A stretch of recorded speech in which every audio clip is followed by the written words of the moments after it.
Morning everyone, કેમ છો બધા? જય માતાજી, welcome to my new blog and family. સવારના આજે તાજી હવાલે માટે હું છે ને આવી ગઈ છું અત્યારે ઉપર બાલ્કનીમાં. દેખો સુબહ કા નજારા હમારા. અત્યારે પણ વાદળા ઘેરાયેલા જ છે. બોલો, આપણે ગઈકાલે જે સરસ મજાના નાના છોડવા લાયા હતા ને એ હું જોવા જ અત્યારે સવારના પરમાં અહીંયા ઉપર આવતી રહી છું. કારણ કે ફૂલ જે ખીલેલા હોય ને એ મને જોવા બહુ ગમે મોર્નિંગમાં તો, અને એમાં પણ એની સ્મેલ, જે મારો ફેવરેટ મોગરો.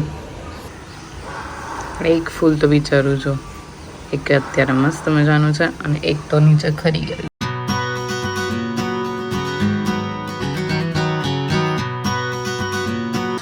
મની પ્લાન્ટ આપણે છે ને, હું ઘણી વખત મેં મની પ્લાન્ટ છે એ વાવ્યું છે, પણ હવે થતું નથી. કોને ખબર, હવે આપણે આ લઈ આવ્યા છીએ, કદાચ થઈ જાય તો.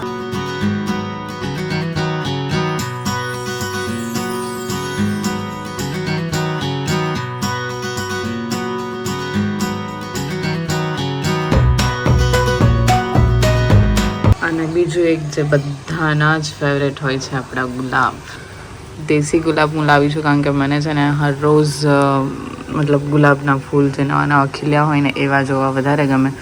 એટલા માટે આપણે દેશી જ લાવ્યા છીએ. અને જો કુંડું તૂટી ગયું લાવતા હોય તો જ, કારણ કે એક્ટિવામાં કેટલા 5 કુંડા હતા આપણા, અને 5 કુંડા તો સમાય નહીં, પરાણે આપણે એકાદું લાવ્યા છીએ. તો આપણે મોગરો તો ખરી ગયો છે, પણ છે ને ફૂલ તો કહેવાય ને આમ છોડ પર જ મસ્ત લાગે. હવે એમાં એકાદ બે ખરી જાય ને એટલે ના મજા આવે છે. કેવું મસ્ત લાગે છે અમારું ફૂલ. અને બીજી વાત એક એ હતી ફેમિલી કે છે ને, બસ આપણે સવારમાં મોર્નિંગમાં જાગ્યા એટલે મને તો છે ને આવા ફૂલ ઝાડ ને એવું બધું હોય ને ત્યારે મોર્નિંગ જાગીને સૌથી પહેલાં એ જ જોવું ગમે. કારણ કે એનામાં એટલી તાજગી હોય ને તો આપણને એકદમ મસ્ત મજાનું ફ્રેશ ફીલ થાય. તો બસ હવે થોડો ઘણું આપણે કામ પણ કરી લઈએ, કારણ કે જાગ્યા છે એટલે આજે સન્ડે છે તો ઘરનું કામ તો આપણે કરવું જ પડશે. તો કરી લઈએ ઘરનું થોડું કામ, અને પછી આપણે ફ્રેશ થઈને ફરીથી મળીએ. તો બસ જો આપણે થઈ ગયા છીએ હવે નાહી ધોઈને રેડી, અને હવે આવી રહ્યો છે મસ્ત મજાનો વરસાદ. જો લક્ષણ શિવ પાછા નાવા જતા રહ્યા છે.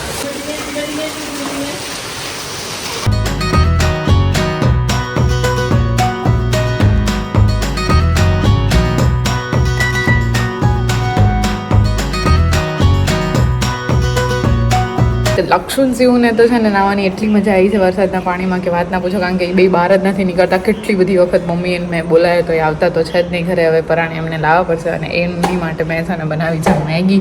કારણ કે આ ઠંડા વાતાવરણમાં મેં કીધું કંઈક ગરમ ખાવા મળે તો મજા આવે. એમાંય પણ મેગી હોય એટલે વધારે મજા આવે. તો બસ બનાવી છે આપણે. તો આવી જાઓ તમે પણ મેગીની મજા માણવા માટે.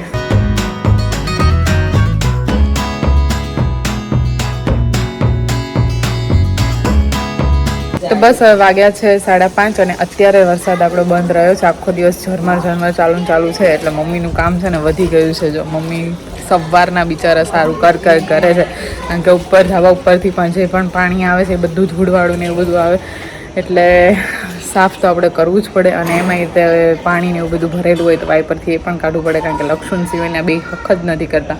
દોડ કરે. હવે એમાં ક્યાંક પડ્યા હોય તો, એટલે મમ્મી છે ને બિચારા પહેલાં પાણી કાઢે પછી પોતું કરે. એમાં આખો દિવસ છે ને પસાર થઈ ગયો છે આપણો. આપણે ભાયલા હતા ને ત્યારે તો બહુ બહાર નીકળવાનું જ નહોતું થતું. એમાં આવું વાતાવરણ હોય ત્યારે તો જરાય નહીં. જો નકરું પાણી છે અહીંયા. મસ્ત મજાનું મમ્મીએ પોતા કર્યા છે, અને વરસાદ આવીને પાછું બગાડે નહીં તો સારી વાત છે. હવે બેઠા છે ઘડીક બધા બહાર. મમ્મીને લોકો તો હવે છે ગેટની બહાર છે, ને હું અહીંયા બેઠી છું ને. શિવ બાજુ ક્યાં ચડ્યા છે.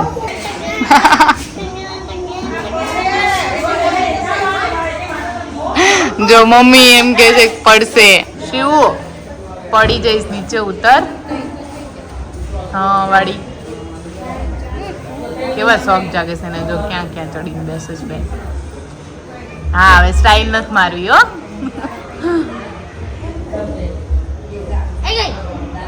તો ગઈ તો તું પડીશ, અમને કઈ નહીં થાય, તને વાગશે. ફેમિલી આજની સાંજની રસોઈ હતી આપણા માથે, કારણ કે મમ્મી બેઠા હતા બહાર. હવે જમવાનું પણ ઓલરેડી બની ગયું છે. હજુ સુધી મમ્મી આવ્યા નથી ઘરે, કારણ કે બહાર બધાની સાથે એ બેઠા છે ને વાતો ચીતો કરે છે.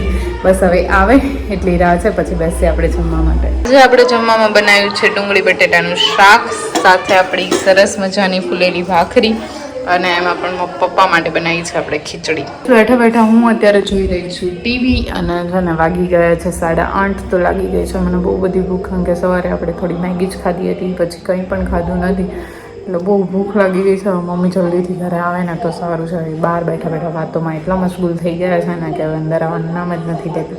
શાયદ એમને ભૂખ નહીં લાગી હોય, પણ મને લાગી ગઈ છે. શું કરીશ તું? કંઈ નહીં. તો આ બધો પથારો પાથરીને બેઠી છું ને. શું?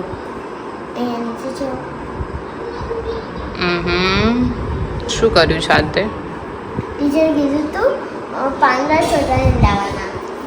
એટલે તો તને ખબર છે ખરું, પણ કયું પાન શેનું છે? શું? આ પાન છે મની તલાનો પાન. તલાના નહીં, પ છે અડધો. Money plant. Money plant. પછી કયું પાન ખબર છે? ક્યાં છે તુલસીનું? પછી અને મોગરો ક્યાં છે? વાંચીને કે છે ને. પર્યાવરણ એટલે આસપાસ છે તારું. ભાઈ એ જ કરજો, તમને એવું જ ગમે વધારે નહીં? જો મમ્મી હવે શિવબાનું બેગ પેક કરે છે. તો આજે તો આખો દિવસ વરસાદ આમ ઝરમર આયા જ રાખ્યા છે. અને આજનો આપણો જે રવિવાર છે એ કંઈક આવો રહ્યો છે. તો બ્લોગ તમને ગમ્યો હોય તો લાઈક કરજો, શેર કરજો અને કમેન્ટ કરવાનું ભૂલતા નહીં. ચેનલ ઉપર નવા છો તો સબસ્ક્રાઈબ પણ કરતા જજો. મારા અગાઉનો બ્લોગ આપે ના જોયા હોય, જોવાના બાકી હોય તો એ પણ જોતા જજો. મળીશું એ ફરીથી નવા એક બ્લોગ સાથે. ત્યાં સુધી જય માતાજી.